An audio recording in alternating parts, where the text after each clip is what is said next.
देवा, हा माझी देखील छोटीशी इच्छा आहे. काय ग? ज्या ब्राह्मण कुळात माझा जन्म झाला तेच माझे हे आई वडील मला जन्मी मिळावे. तथास्तु तथास्तु तथास्तु. हे पुंडलिका, हा देवा, तुझ्या आई वडिलांची पवित्र इच्छा देवा. अरे आमच्या पुंडलिकासाठी तू इथपर्यंत आलास. मग देवा, आमच्या पुंडलिकाचं अस्तित्व या विश्वात कायम राहायला हवं. राहील ना? मला सांग रे. माझं भजन पूजन कीर्तन माझं नामस्मरण केलं जाईल. त्याच्या आरंभी आणि मुळारंभी कुणाचं नाव घेतलं जाईल? देवा तुझं नाही रे पुंडलिका. माझं भजन पूजन कीर्तन माझं नामस्मरण केलं जाईल ना, त्याच्या आरंभी आणि मुळारंभी पुंडलिका तुझं नाव घेतलं जाईल. होय देवा माझं हा. ते कसं? ते कसं ते आहे. पुंडलिक वरदा.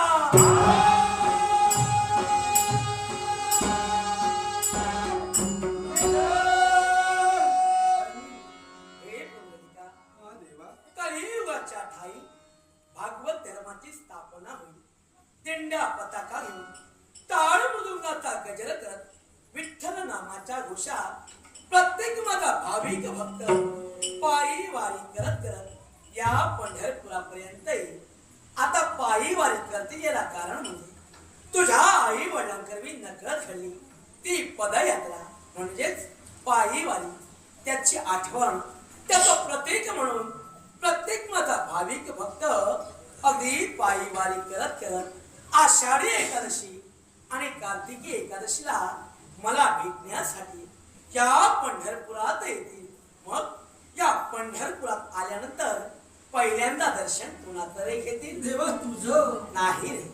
हे पुंडलिका, प्रत्येक माझा भाविक भक्त या पंढरपुरात आल्यानंतर चंद्रभागेत स्नान करून पहिल्यांदा दर्शन घेईना ते पुंडलिका तुझं घेईन. तुझं घेईन. देवा माझं त्याच्यानंतर तुझ्या आई वडिलांचं दर्शन घेईल. त्याच्यानंतर द्वापारयुगात ज्यांनी मला सहाय्य केलं तेच म्हणजे गरुड आणि हनुमंत या दोहोंचे स्तंभ उभारले जातील. या दोहोंच्या स्तंभाला अगदी प्रेमाचा आलिंगन देतील. त्याच्यानंतर तोच माझा भाविक भक्त या विठ्ठलाचं दर्शन घेईल. त्याच्या जीवनात सुख शांती समाधान ऐश्वर्य लाभेल. मागील 3 जन्माचं पाप दूर